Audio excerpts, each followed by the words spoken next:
Bonjour, aujourd'hui je te donne 5 clés pour être plus efficace au quotidien. Dans ton job de coach sportif, dans ton métier d'entrepreneur, tu as peut-être déjà fait le test d'une journée qui n'a pas fonctionné ou à la fin de la journée tu te dis putain, j'ai pas fait grand chose aujourd'hui, j'ai pas été bon et du coup tu es déçu de toi-même et du coup tu es dans un espèce de trou où le lendemain c'est difficile de repartir aussi. Voilà. Et comment faire en sorte de ne plus jamais vivre cette journée-là en étant efficace et en étant du coup dans une rentabilité importante. Voilà ce que je t'explique dans cette vidéo.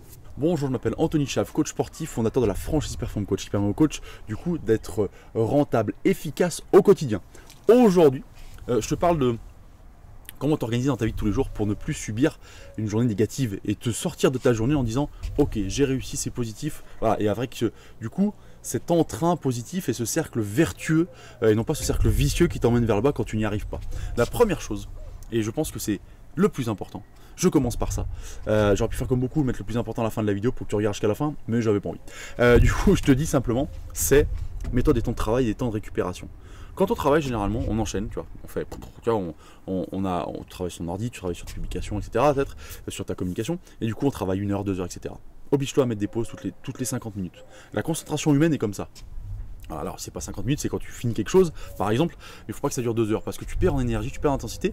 Sur le coup ça va, mais après tu vas être moins efficace. Moi je t'invite à faire des pauses régulièrement, 10 minutes, où tu peux faire ce que tu veux, hein. Tu manges un morceau, tu regardes une série, tu fais ce que tu veux, mais du coup tu poses le cerveau complètement. Ça je pense que c'est le plus important et les gens ne prennent pas cette récup dans leur journée, ils enchaînent le travail comme ça, même à leur ordinateur, et je t'invite à faire pareil sur tes séances d'ailleurs quand tu es coach, c'est-à-dire que si tu enchaînes les mecs comme ça, prends-toi un moment de calme, tranquille. Même si tu es en bagnole et que tu conduis d'un endroit à un autre, prends un moment un peu peinard parce que sinon tu vas faire que courir et tu vas t'épuiser comme ça. Ça c'est le premier conseil et c'est le plus important. Voilà. Ça veut pas dire que les autres sont pas intéressants, mais celui-là vraiment prends-le en compte. Ensuite, il va falloir que tu sois capable de planifier ta journée la veille. Planifie ta journée la veille. Et oui, parce que quand tu te lèves le matin, tu te dis attends, qu'est-ce qu'il fallait que je fasse déjà? Attends.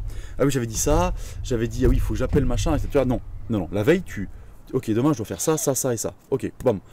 Si possible, même à telle heure je fais ça, à telle heure je fais ça. J'ai un cours de 8 à 10, j'ai 8 à 9, un autre de 9 à 10. Ok, 10h à 11h je fais ça. Bing. Tu vois, ça te permet le matin de te lever. Hop, j'ai le plan de bataille, on y va. Tout le monde a un plan de bataille normalement. Hein. Quand tu pars en guerre, tu as un plan de bataille. Quand tu es sportif, tu as un plan de bataille. Tu vois, donc toi, si tu es entrepreneur, tu dois aussi avoir ce putain de plan de bataille. Troisième point, délègue. Voilà. Alors si tu ne sais pas comment déléguer, je t'invite à regarder mes vidéos précédentes en disant qu'il faut augmenter tes tarifs pour pouvoir déléguer ce que tu n'aimes pas faire. Par exemple l'administratif, j'ai horreur de faire ça, moi ça me saoule, je suis nul en plus, bon voilà. Donc l'administratif est délégué à quelqu'un qui gère ça, voilà, par exemple. Tu vois, bon. Voilà. Et l'exemple est clair, simple. Là où tu n'es pas bon, tu vas perdre du temps et de l'énergie. Donc fais ça où tu es, en quoi tu es bon. Ça c'est, je pense, très important de comprendre que tu dois être capable de déléguer des choses à certaines personnes. Voilà, ça c'est le troisième point.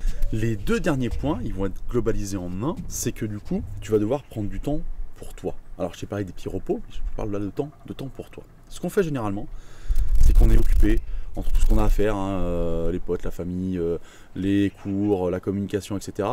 Et on ne prend pas le temps de faire ce qu'on aimerait faire de manière essentielle. C'est-à-dire que du coup, lire ou regarder des vidéos, bref, apprendre, tu vois, au quotidien, tous les jours apprendre un petit peu, comme ça, même si c'est 10 minutes, un quart d'heure, 20 minutes, apprendre tous les jours un peu au quotidien. Ça, c'est dégager du temps pour apprendre, tu vois, c'est le 4e point.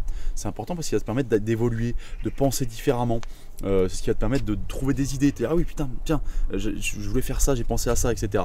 C'est important de regarder des vidéos de coach qui te plaisent. Voilà. Ça, c'est important que tu dégages du temps pour ça. Et le dernier point qui est en rapport avec ça, il faut aussi que tu dégages du temps, mais tu dégages du temps pour te faire plaisir. Voilà, pour te faire plaisir, tout simplement. Qu'est-ce que tu as envie de faire maintenant? Vas-y, voilà, tu as envie de faire du sport, tu as envie de regarder une série, fais-toi plaisir. Il faut aussi savoir se faire plaisir parce que si tu fais que te restreindre, c'est comme les gens quand tu leur proposes de faire un régime, enfin quand ils entendent le mot régime ou quand toi tu es coach sportif, ils n'ont surtout pas de régime, bah tu sais, s'ils se restreignent à un moment donné, ils vont exploser après parce qu'ils vont faire que bouffer. Et bah, toi c'est pareil, si tu essayes de me dire ok, allez, je me focus, bah, à un moment donné, bing, tu vas exploser. Donc non, il faut t'astreindre des moments de plaisir complet et c'est l'équilibre entre les deux qui va être important. Le plaisir va aussi permettre, tu vois, bizarrement quand moi je sais quand je vais courir par exemple, c'est là où voilà, j'ai toujours des idées, voilà, je dois enlever un espèce de capot, tu vois, dans ma tête qui permet d'avoir des idées, de revenir, voilà, enfin, ça ouvre toutes les solutions, quoi, si tu veux. Voilà, ça met des connexions en place. Bref, écoute, cette vidéo t'a plu, je t'invite à cliquer sur le lien qui est en dessous, c'est le lien de notre newsletter et tous les jours tu auras des vidéos comme ça qui vont te permettre de booster ton business. Je te souhaite une bonne journée, je te dis à bientôt.